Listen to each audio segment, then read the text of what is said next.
You're watching a Highwire Media podcast. Welcome back to the Cinema Gold Show. As always, I am your host, Larry Leese.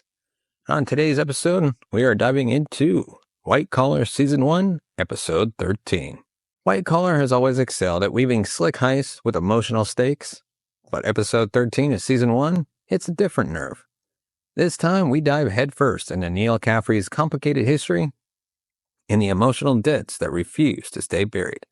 From a high-stakes kidnapping to an inside look at Neal's pre-prison life, this episode is all about reckoning with the past, with guilt, and with how far you'll go to protect someone who once saved you. So buckle up for an in-depth review of one of White Collar's most emotionally charged episodes to date. Whether you're catching up for the first time or deep diving for a rewatch, we're going to break down Season 1, Episode 13, walking you through every twist, turn, and heartfelt moment. By Episode 13, the chemistry between Neal Caffrey and Peter Burke has been firmly established. The show has carefully walked the tightrope of procedural storytelling by slowly building a compelling long-arc mystery involving Neal's ex-girlfriend Kate and the music box conspiracy. But Frontman offers a shift in pace. It's a personal, emotionally loaded story that focuses almost entirely on Neal's past and how it threatens his present. Previous episodes have hinted at Neal's morally gray alliances, but this time we get a face-to-face encounter with that part of his past. The episode doesn't rely on the series' larger mythos to create stakes. Instead, it crafts a standalone story with teeth and heart. The cold open introduces us to Lindsay, a young girl who becomes the unfortunate pawn in Jason Wilkes' twisted revenge scheme.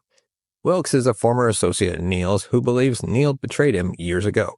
The audience quickly learns that Wilkes is not your typical con artist. He's vindictive, violent, and unpredictable.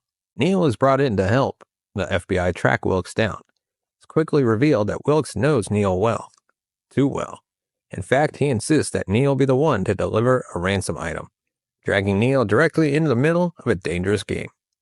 Neal must walk a thin line between cooperating with Wilkes to keep Lindsay safe and working with Peter to bring Wilkes down. As Neal goes undercover, the show ramps up its tension with clever misdirection. Wilkes remains one step ahead, forcing Neal into increasingly risky situations. There's a brilliant moment when Neal must make contact with Wilkes in a hotel suite, and the sheer unease of the scene is unforgettable. Neal's charm becomes his weapon, but it also becomes his vulnerability. The climax unfolds in a dramatic warehouse sequence where Neal is pushed to his moral edge. He manages to stall Wilkes just long enough for Peter and the FBI to intervene. The rescue of Lindsay is swift but impactful, and the takedown of Wilkes provides both narrative closure and emotional catharsis. Neal Caffrey has always been a man living between worlds. On one hand, he's an invaluable FBI consultant. On the other, he still grapples with the ghosts of his past. In this episode, those ghosts are embodied by Jason Wilkes. What makes this episode particularly poignant is how much Neal blames himself for Wilkes' descent into cruelty. Matt Bomer delivers a layered performance that peels back, Neal's cool facade. You see the cracks, the guilt, the internal battle. Neal tries to keep his usual confident demeanor, but when Wilkes threatens Lindsay, Neal's mask slips.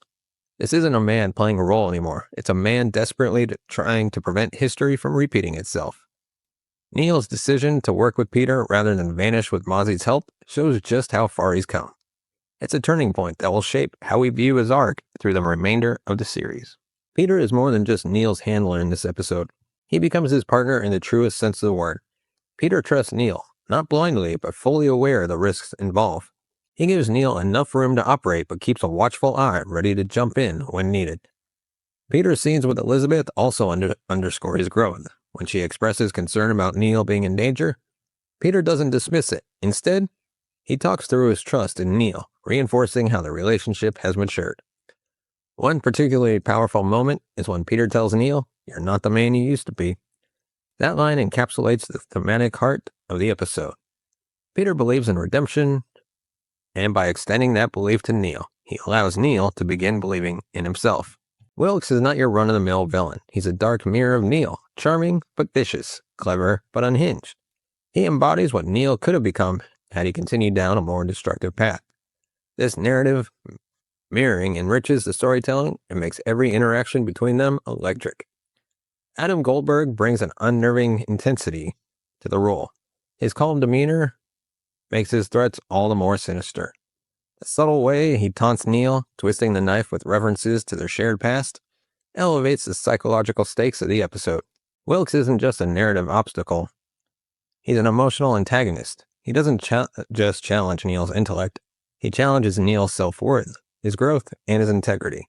Mozzie only appears briefly, but his presence is vital. He represents Neal's escape hatch, a life on the run, free from emotional entanglements. Mozzie offers Neal a plan to disappear, to abandon the chaos and go off the grid. But Neal declines, and that refusal is key. It signals a permanent shift in Neal's moral compass. He's no longer just avoiding prison. He's choosing to take responsibility, to help others, and to atone. It's a quiet scene, but it reverberates through the rest of the episode. Paul Holohan's direction is top-notch in this episode. He uses shadow and tight framing to build psychological tension. The hotel meeting scene, for instance, is shot in dim light with close, almost claustrophobic camera angles, reflecting Neal's emotional entrapment. The editing choices deserve praise too. The pacing never lags. Even during exposition-heavy sequences, intercutting between Neal and Peter during the climax builds a palpable tension that pays off in a satisfying conclusion. The score also plays a vital role. It switches from playful jazz to suspenseful orchestration, subtly guiding the viewer through the tonal shifts. Script strikes a delicate balance. There's humor, but it never undercuts the stakes, I should say. The dialogue reveals character motivations without being expository. Every line serves a purpose.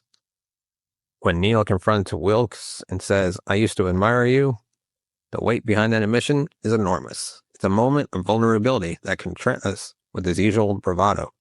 Even the FBI procedural elements are woven into the story with elegance. We get just enough jargon to feel immersed without getting lost in the weeds. If there's one word that defines Frontman, it's redemption.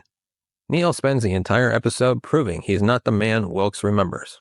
But this redemption doesn't come from clever tricks or manipulation. It comes from sacrifice and courage. Responsibility is another key theme. Neal takes ownership of his past, a rare move for a character in his position.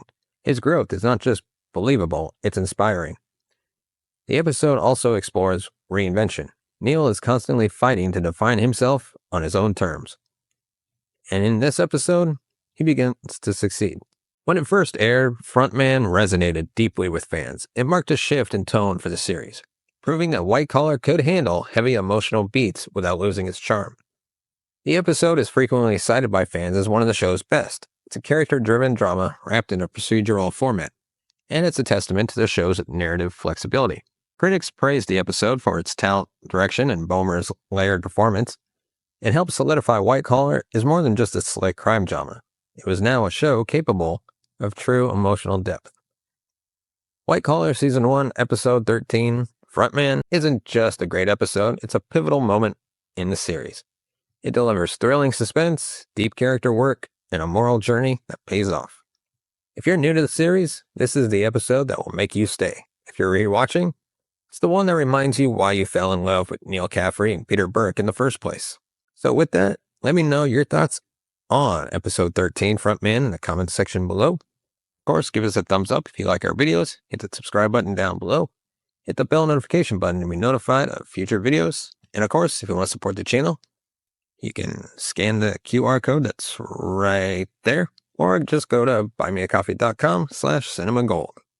As always, everything you give goes directly into the channel.